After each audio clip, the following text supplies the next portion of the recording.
something that I learned right now is getting control of blood results right now. So Dynacare and Life Labs gives you the ability to actually get your information electronically. So the whole world's getting electronic. We're all learning about this. So Dynacare, here's the website.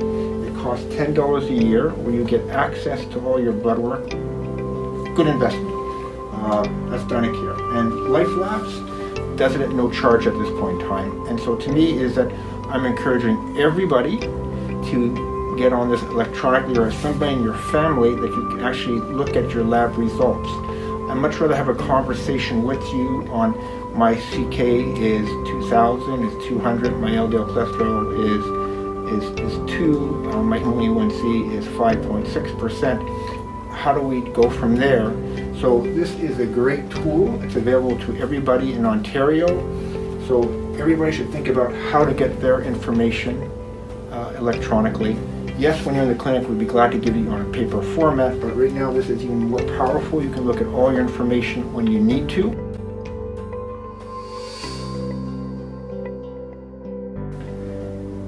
We are recording predominantly live at 7 o'clock on Fridays. That time may change over time, but really the date and time is not important because they're all on our YouTube channel. So just go to youtube.com, put my friendly face, Dr. Greg Curnew, and you can actually subscribe if you'd like to. You can join the live ones, but you can look at them anytime, anywhere that you have internet. So take a look at them, share them with the world, more the merrier.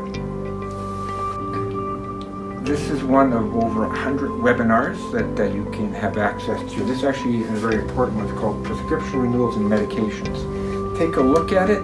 It's important.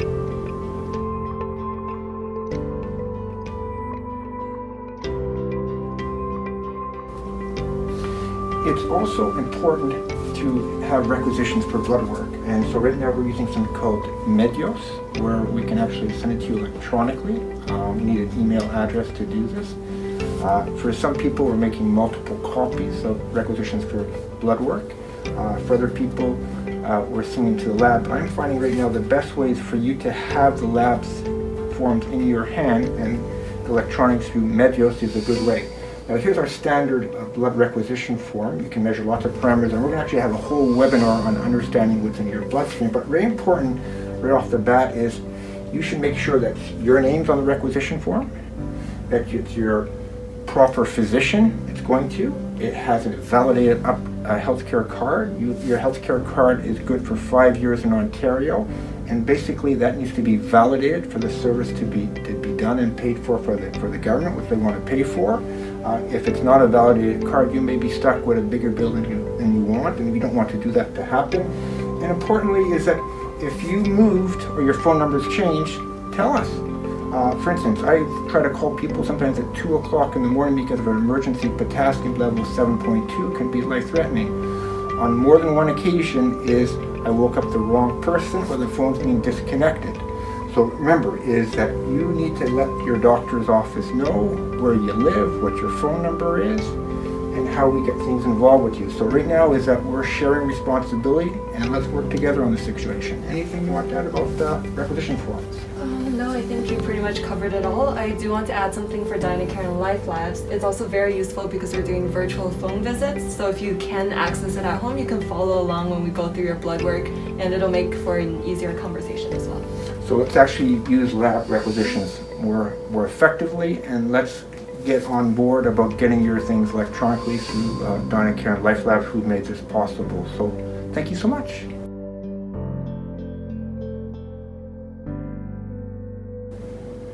At one of our webinars, Paul, who's been a great inspiration to many of us, who's actually really the person who pioneered us working on YouTube, learning and making it stick. He looked at the science of this, and the science tells us is that what I remember today, I'll forget tomorrow. Most of us, if you go to a doctor's visit or attend any health session or read something, you remember 10 to 15% what you've learned. To learn, you have to be an active listener. You have to ask questions. That's why these webinars, I think, are really helpful. You can start. I've looked at them many times, and I've been participating in a lot of health videos. And what I've learned is to look at them over again, think about them, pause, fast forward, go back, and realize is that you've got to learn, unlearn, relearn, so repetition and always improving yourself. To me is that I love what I'm doing. I wish I can put it into your brain, and so let me show you how to be a better learner. And right now is that we have our book 30 Days to Healthier Use, one start, but we have more importantly a series of videos that take a long time to explain, but take the time to improve your health, because to me health is such an important part of your life, and I'm so sorry to see so many people not being healthy enough, and I worry about you. So help me help you become healthier.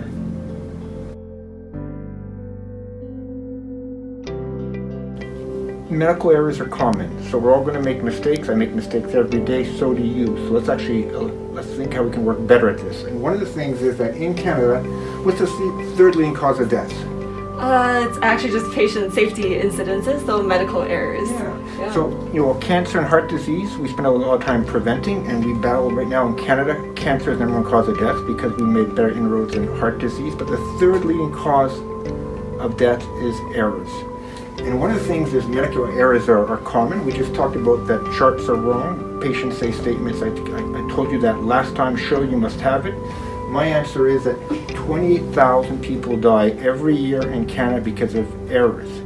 And so we need to work together. We talk about collaboration. So the collaboration is that please look at the information that we're providing to you, understand your medications, and make sure your list is up to date, and make sure you're not a medication error waiting to happen or some errors. So please work at this. The numbers are extremely high. A lot of it can be prevented. Let's work together.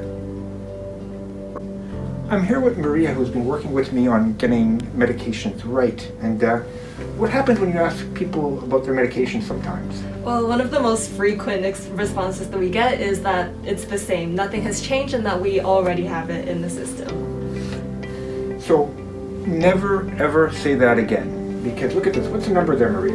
Yeah, so a study done in Southern Sweden shows that only 16% of the medications list in the electronic medical records is actually consistent with the patient's medication use. And that means the 5 out of 6 medication lists that we have that are used for assessment and follow-up is actually incorrect or inaccurate. So Sweden's a country that got to electronic medical records before Canada did, and they're actually struggling. And I went to talks from many places. The weakest part of most electronic medical records is medications. So you must know what pills you take, and you must know when you're going to be running out. So we talked about in this webinar on medications and medication prescription renewals. Please take the time to look at it. So rule number 1 is that you need to know what medications you have when you're running out of medications, because this is good sign saying that most of the time the charts can be wrong, and assume that they're wrong. So always check.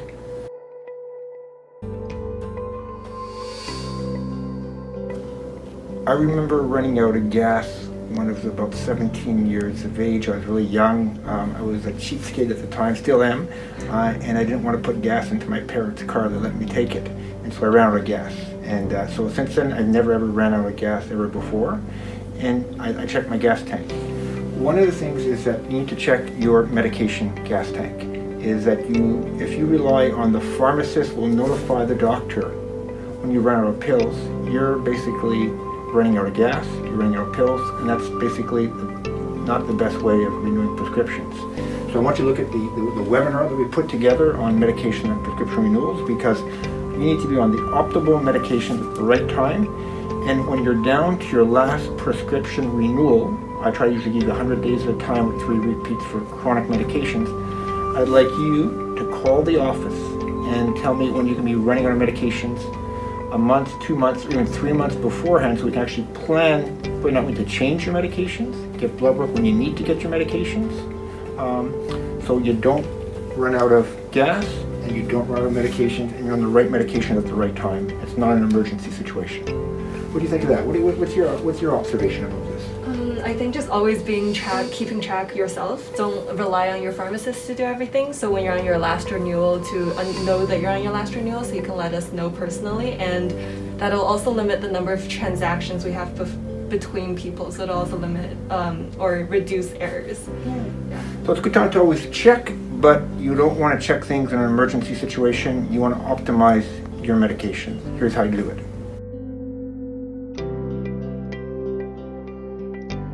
Hey, I'm here with Maria. We did a webinar on medications and prescription renewals. So one of the things is that blood pressure is really important. This is one of meta-analysis. Meta-analysis are the whole every trial put together. This is based on over 600,000 patients that have been randomized. So that means it's very high quality information and shows when you lower blood pressure, good things happen to you. So number one, know your blood pressure. We're now in an era right now where you can get infections, so you should have your own blood pressure machine, not measured at the pharmacy, not measured at your uncle's. You should have your own blood pressure machine. So think about getting one that's approved by Hypertension Canada. Second of all, learn how to measure. We have a bunch of videos of measuring that blood pressure should fluctuate. And you can see that lowering blood pressure, good things happen to you. So for every 10 millimeters reduction in blood pressure over a period of 5 years or greater, the reduction in mortality about 10%, heart disease by about 20%, stroke by about 30%, same thing with congestive heart failure. Congestive heart failure turns out to be one of the leading causes of death as time goes on, so you can actually prevent it from happening in the first place. Today I saw a patient that was really worried that she just developed heart failure. So how can this happen? Well, she's getting older, she's at high blood pressure, she has diabetes, she hasn't been able to incorporate good lifestyle changes and weight reduction into her life.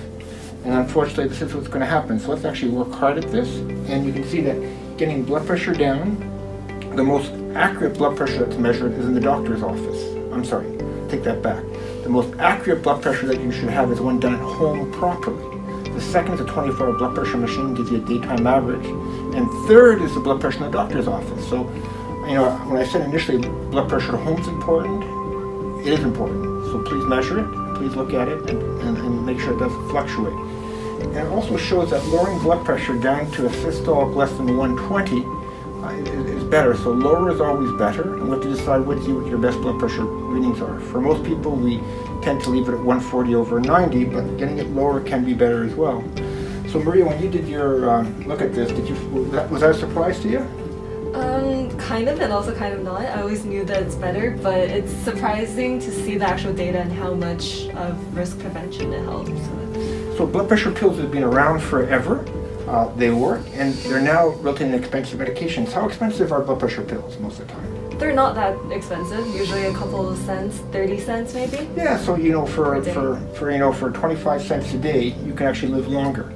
Same thing with cholesterol medications. So we have lots of expensive medications. We have good old-fashioned medications that work well. Know your blood pressure, measure blood pressure, and let's work together and get it down.